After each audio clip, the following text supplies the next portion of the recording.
his army, and like he has 4 Zerglings to distract Polt. But Kevin, that would take like a, I fully agree with you, but Polt's gonna have to have a weird existential like adjustment. He's gonna have to have a little like a philosophical adjustment to how he approaches the game, because he's always in the middle of the map. And what I remember from that day and age where Violet, I keep doing this where I'm trying to remember these old maps. What's the map with the tower in the middle and the 2 gold bases? The tower in the middle. And Remember that? The old Antigua Shipyard. Ah, I did it. Thank you. I'm not completely senile just yet.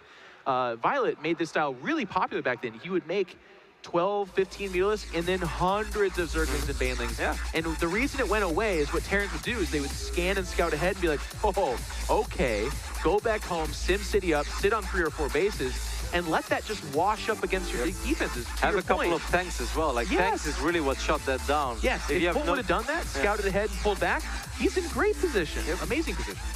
However, map number 3 is going to be played on Altazim Stronghold. Also not a map that's very well known for being very Terran favored. This is the largest map in the map pool, like we stated earlier today, and it can be very hard for Terran to actually start moving out and not be counterattacked all the time, not having to run around, and above all, not be swarmed by Zerg units. All right, guys, let's get into this game in the top right-hand corner, needing your support from Team CM Storm. It is Polt.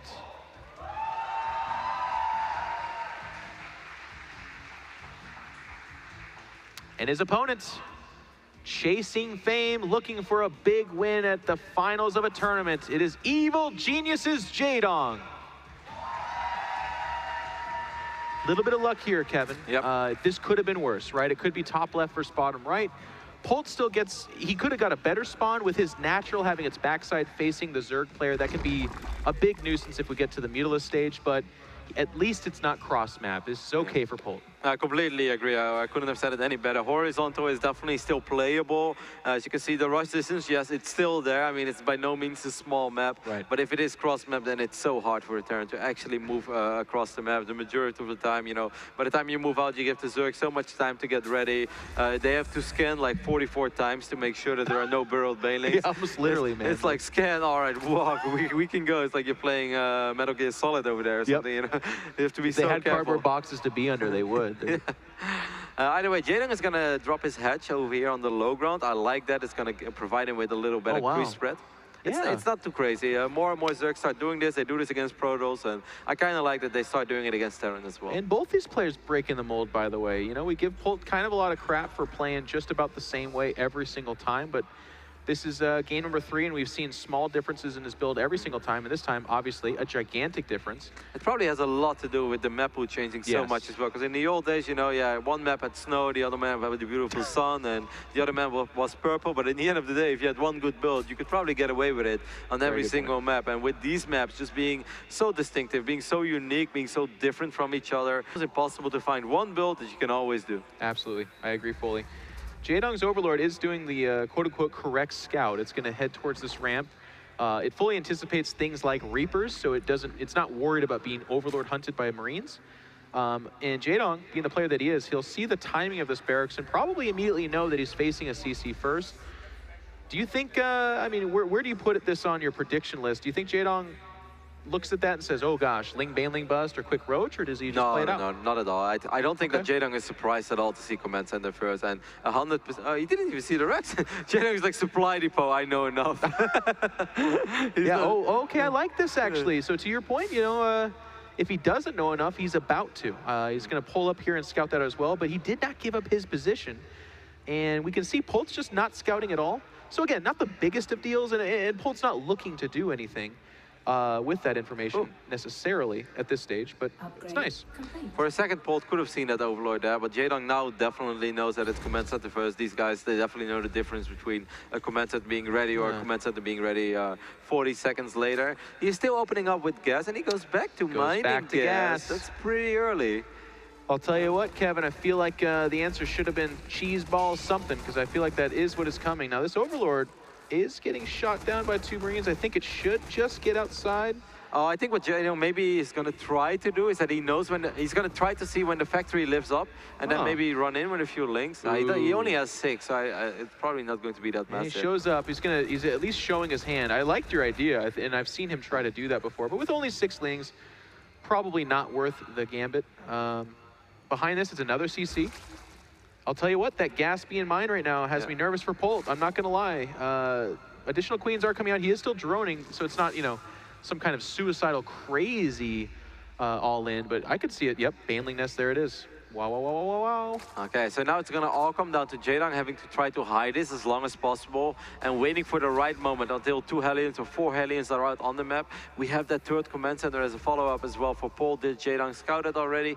You know, he didn't see that yet, but he might be expecting it because it's a very popular build. So Jaedong is indeed going to do something crazy, but he's going to time it out really well. There's no way he's just going to make a bunch of Zerglings and then try to bust down the ramp. With Hellions in the main, he's definitely going to wait and see when is my moment. He's going to lurk around like a cheetah. The Hellions are hanging back. It is a reactor on the barracks, so again, another slight difference here. In the past, we've seen Tech Lab and then Marauders coming out. But with that second reactor, I wonder if it's going to be Marines or even another factory. That's something that we could see on this open map. But going up to 6 Hellions, 4 just now leaving the base.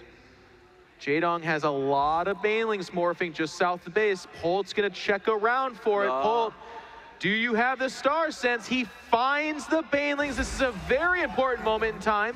He catches the mid-map, and they're separated from the Zerglings that would otherwise come to defend them. All he has to do, though, is just like, I mean, he can try to shoot them down. Obviously, there's nothing wrong with that. But if he loses the Hellions, he's in a lot of trouble. He's researching Blue Flame as well. I think he should have just gone home immediately. Now, instead...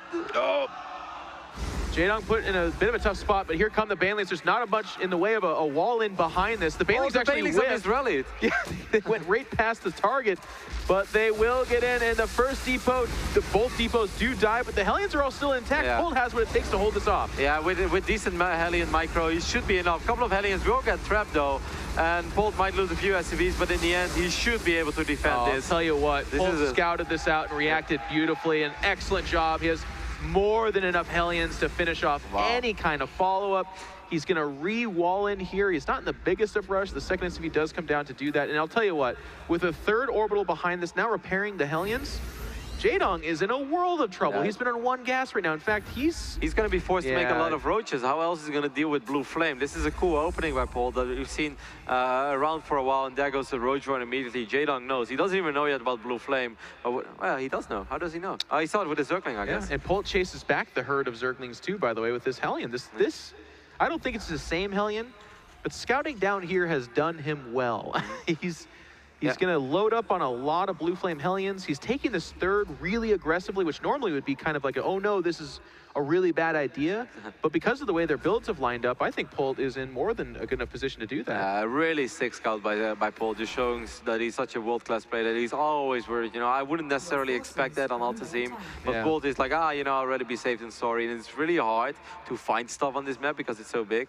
Does Polt even know where Jaedong spawned? Nope. Polt's like, drones! No, wait. We forgot about that. Well, he saw the Overlord from the left side. I feel like he should know about it, right? Yeah, it came kind of weird, though. It went via here, and then it showed up here, so... Hellions will find the Zerglings. Who's going to react first? Blue Flame is ready. Jaedong caught with a big pocket of Zerglings out in the middle of the map, and Blue Flame's going to do some work to him. Polt's got bigger fish to fry, though. He's going to leave that spot. And we do have a lot of roaches coming out. Lair has neared completion. So Jaedong's actually... Really, Polt? What's that? Oh, yeah, he literally doesn't know. He's like, oh, okay, you are top left. You know what? It's fair to say, by the way, the Blue Flame Hellion should get shut down pretty hard. A lot of roaches are out at this stage. I mean, they also arrived a solid 2 minutes later because Polt took a beautiful detour around Altazim Stronghold.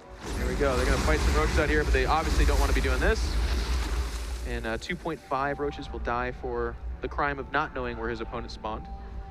Behind this, we have roach speed, so it's going to be some kind of roach opening. And look at this. He still finds his way to the mineral lines. Nice job by Polt. Definitely get a couple of them. We can see drones line them up. Polt picking up quite a few of these drones. Even more than I think he could have possibly wished for after these Hellions were revealed for so long. Jaedong is going to try to replace these drones immediately, but so far this has just been a really awesome game by Polt. Maybe, you know, this Hellion actually went south because he wasn't exactly sure where Jaedong spawned. And he's like, you know, if I send my Hellions in different directions, I'll see for sure. It's probably left top, but then he saw these Banelings over here, and he's like, then he must be spawning at the right one. So maybe it was more of a scouting Hellion rather than I want to see if I get cheesed Hellion. Yeah. Regardless, it was a really good Hellion. And just safe against the Zerglings too, in case it went crazy.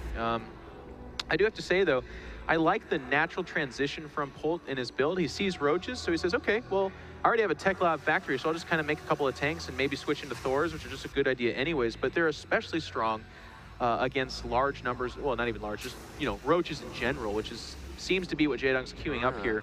And Polt, by the way, if you're ever going roach against Terran, you want to be massively ahead in supply. You want to be 50 supply up to ever have a chance. Jaedong's down 40 supply. Polt really has this in the bag, I feel. Yep, interesting as well. Jaedong already going up to Hive. He's also going to produce quite a few Hydras. So it's going to be a Roach Hydra style over here by Jaedong. But his economy has just been hurting for so long. Polt has gone completely uncontested. Polt really played with fire in the early game. You know, just to go back to the most important moment of this game. What he could have done after seeing these Hellions is just like, all right, send my Hellions back to the main, wait behind the wall, let him blow up his Banelings, and then I'm just going to micro my Hellions in my main base, because then most of the time you're also fine as Terran, but not Polt. Polt was just like dancing around with these Hellions, taking a risk that if they get surrounded, it's just GG. You know, there's no way. The only thing that he had going for himself were those Hellions, but in the end he was able to you know, just execute everything he had in mind properly, and he didn't make any mistakes. It was very well done. Man. His army control is a thing of beauty. Jaedong saw this drop. Now, Jaedong wagered on something. He actually did not make that many units. That's why his supply was so far behind, because he was going to jump up the Hive. I'm not sure what his game plan was there. Maybe Vipers for Blinding Cloud or something, but Polt's not going to... Well, I was about to say he's not going to give him time. Yeah, I think he's going to move out here, and there are Vipers queued up.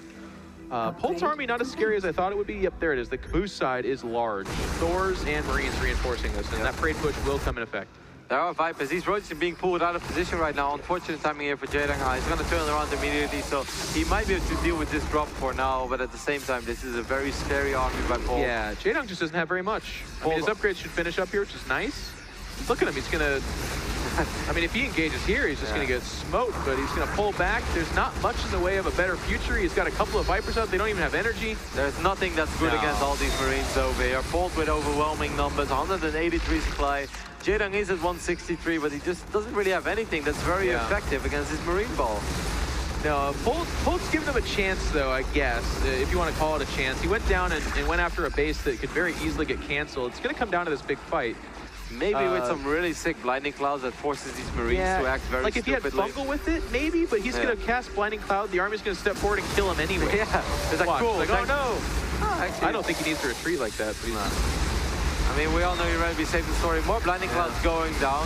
These Thors actually not pushing out a whole lot of damage, but these Marines with 2-2 upgrades, they will get the job done. And Polt will win game number 3 on Altazim Stronghold. And that's a big win for Polt, because as we said going into this, Altazim was the map that a lot of Zergs would be giddy to play a Terran on. This is one of their best shots. But Polt flips, I mean, not even flips it around, he survives. I thought the cheese that Jaedong queued up was quite apt, strong. But give credit where credit's due. Something you were talking about, those Hellions probably safer to come back home, but it's almost...